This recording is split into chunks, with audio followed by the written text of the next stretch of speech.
Assalamualaikum warahmatullahi wabarakatuh.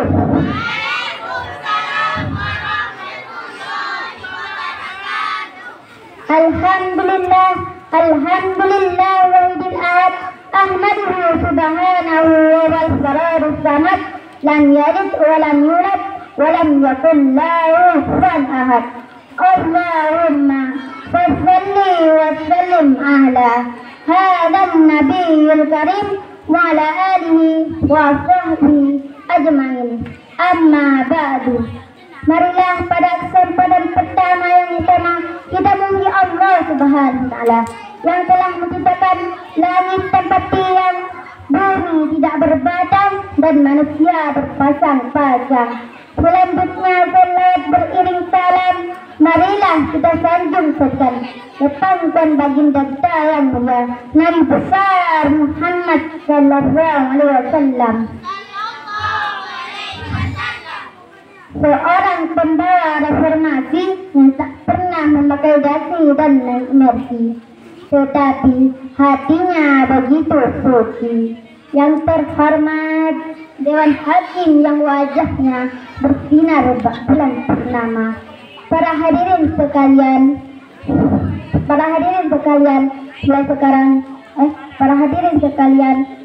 para generasi harapan. Pada kesempatan ini saya akan menyampaikan untayan hikmah yang bertema pentingnya menuntut ilmu. Teman-teman, ada yang tahu nggak kenapa sih menuntut ilmu penting? Mau tahu? Menuntut ilmu merupakan salah satu hal yang utama dalam agama Islam. Islam memandang menuntut ilmu sebagai ibadah yang diwajibkan bagi seluruh umat Muslim. Jauh sebelum UNESCO menggalakkan program wajib belajar, panutan kita Rasulullah Muhammad sallallahu alaihi wasallam bersabda, "Talabul ilmi faridatun ala kulli muslim."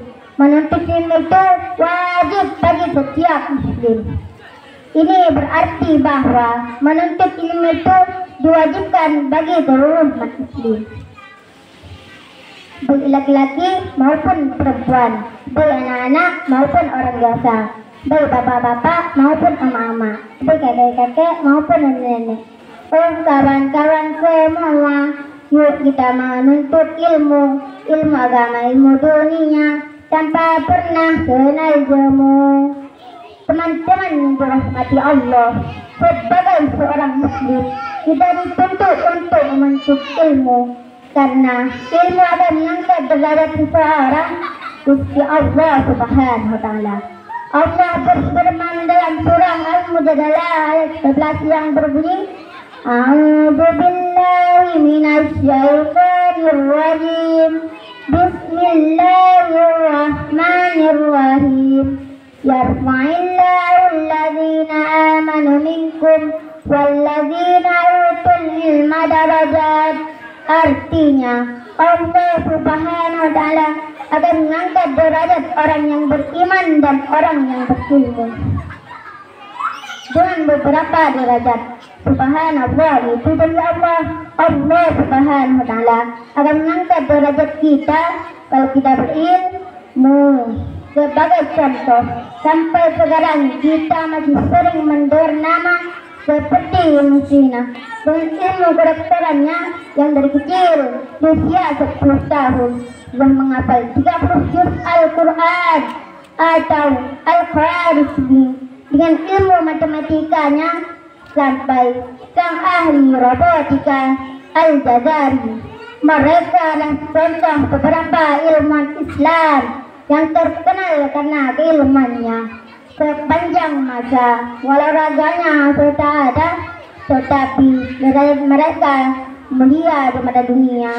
Teman-teman Al-Fatih, masihkah kita ragu dan rajin dan semangat menuntut ilmu?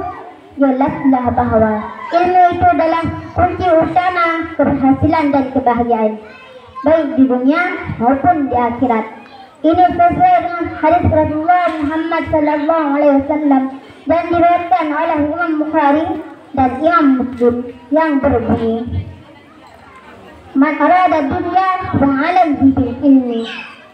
Barang siapa yang mendaki kehidupan di dunia, maka dengan ilmu. Wa man arada al-akhirah fa 'alaihi bil ilmi. Dan barang siapa yang mendaki kehidupan di akhirat, maka dengan ilmu. Wa man arada rumah fa 'alaihi bil ilmi. Dan barang siapa yang mendaki kehidupan keduanya, maka dengan ilmu. Wa man arada.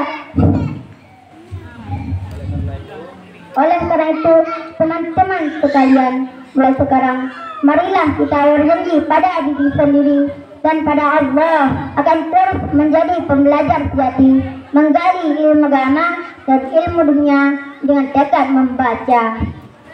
Dari pidato di atas dapat kita simpulkan dengan sebuah kesimpulan bahwa menuntut ilmu itu hukumnya wajib bagi setiap muslim.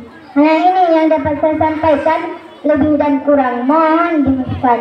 Jalan-jalan ke masjid raya, jangan lupa sholat di dalamnya.